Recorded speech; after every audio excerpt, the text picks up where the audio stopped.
이 사도행전은 의사 출신인 누가가 기록을 했습니다.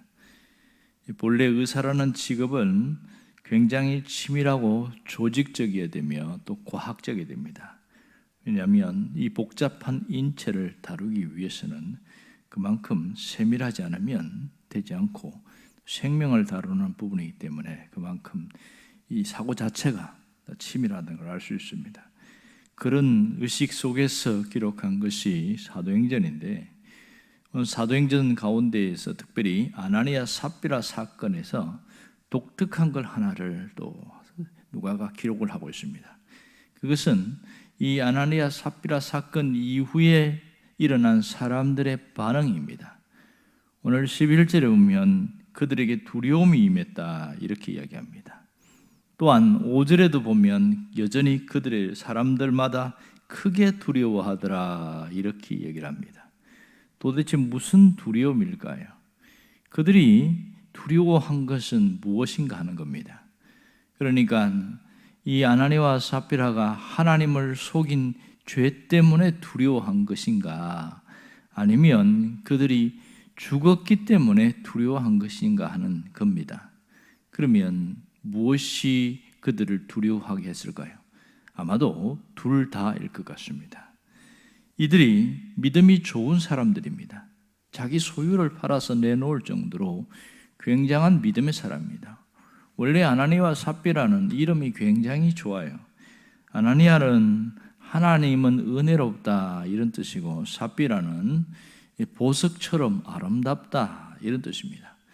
그러니까 두 사람 이름을 합치면 하나님은 은혜롭다 그리고 아름답다 이렇게 한 좋은 이름을 가진 이들에게 오늘 초대교회 공동체를 무너뜨리는 엄청난 죄가 그들에게 있었다는 것이 굉장히 충격적이었고, 또 이 일을 통해서 그들이 죽어나갔다는 것이 너무나 또 충격적인 일이 되었습니다.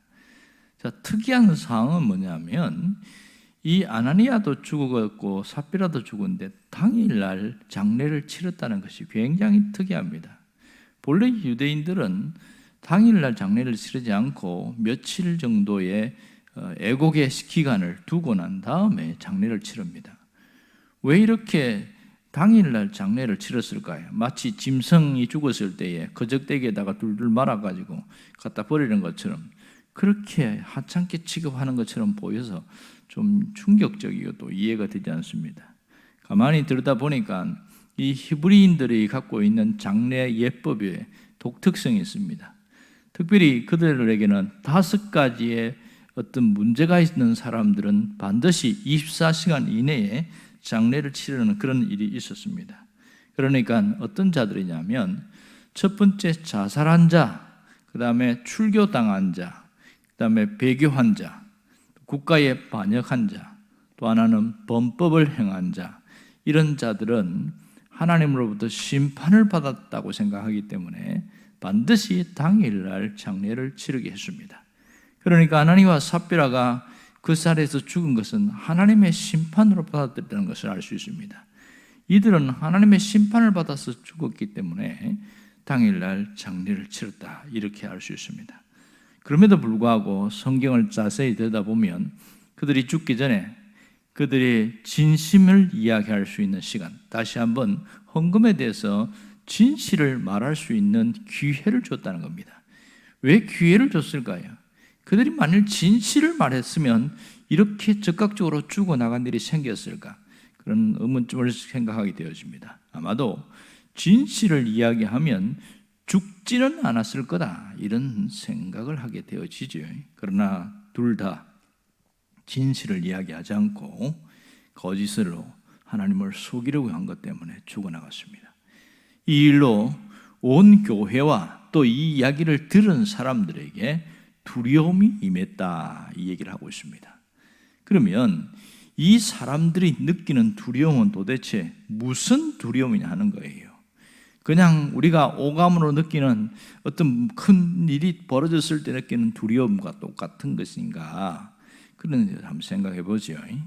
자, 여기서 두려움이 임했다 할 때에 그 헬라어 원어를 보니까 전쟁이 일어났을 때에 느끼는 두려움과 똑같은 단어를 쓰고 있습니다.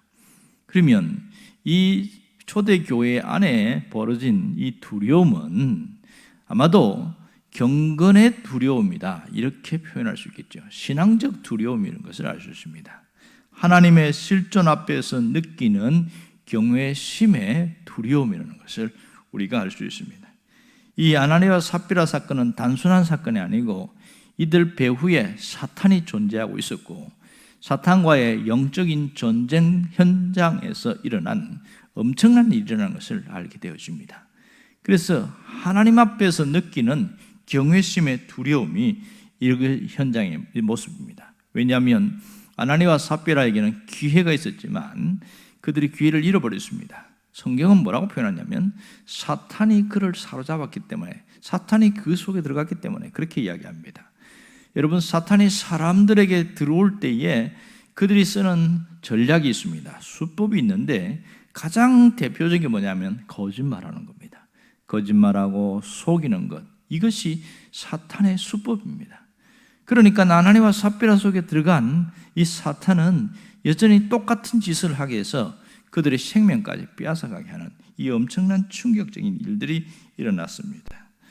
오늘 우리가 하나님 앞에서 어떻게 살아야 하느냐, 이 부분을 깊이 생각해야 됩니다.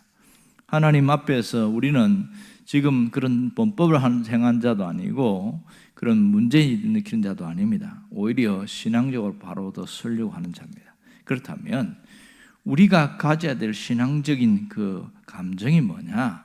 하나님 앞에 경외심을 갖는 두려움이 있어야 합니다. 하나님 앞에서 경건의 두려움, 하나님의 실존을 느끼는 경외심의 두려움은 우리의 신앙을 더 돈독하게 만들어 나갑니다.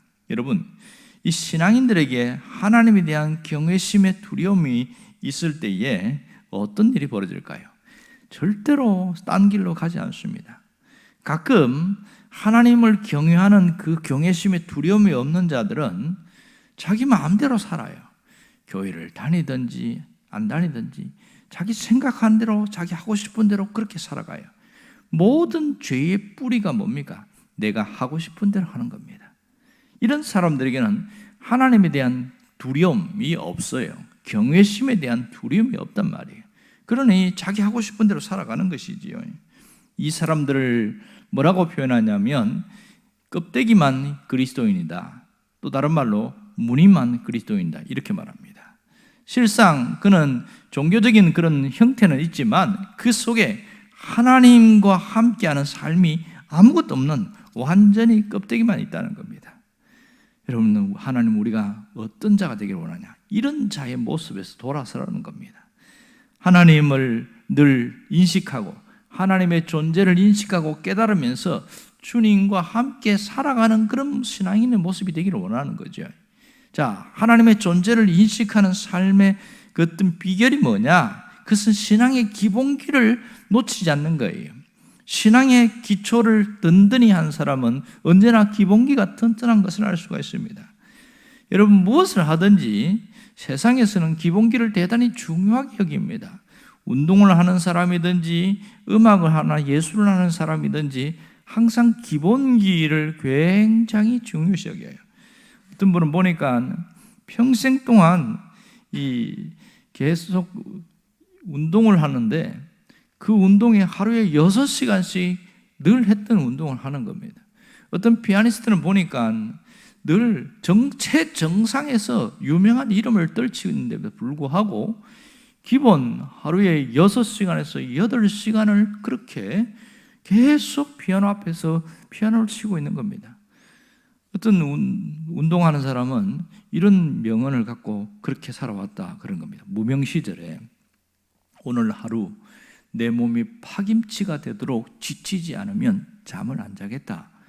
그러고 나서 남들이 다 여가 시간을 즐기고 그렇게 여유 있게 보내는 그때에도 그렇게 체육관에 나가가지고 자기가 운동을 하는 거예요. 온몸을 가지고 그렇게 혹사하듯이 운동을 해서 자기가 최정상에 올라오게 된 겁니다. 놀라운 것은 그렇게 최정상에 있으면서도 끝까지 운동하는 모습을 흔들리지 않는 겁니다.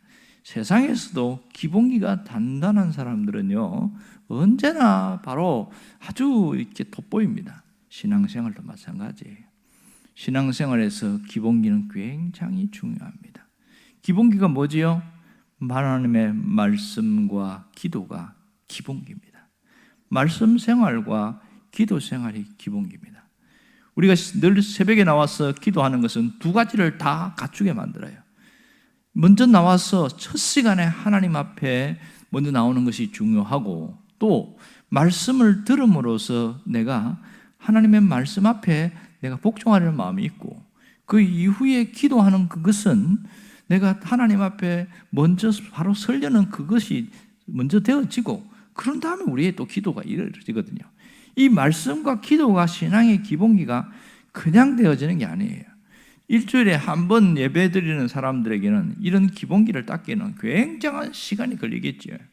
오늘 성경에서 우리는 기본기의 훈련은 연습과 훈련을 통해서 다져진다, 그런 얘기를 하고 있습니다.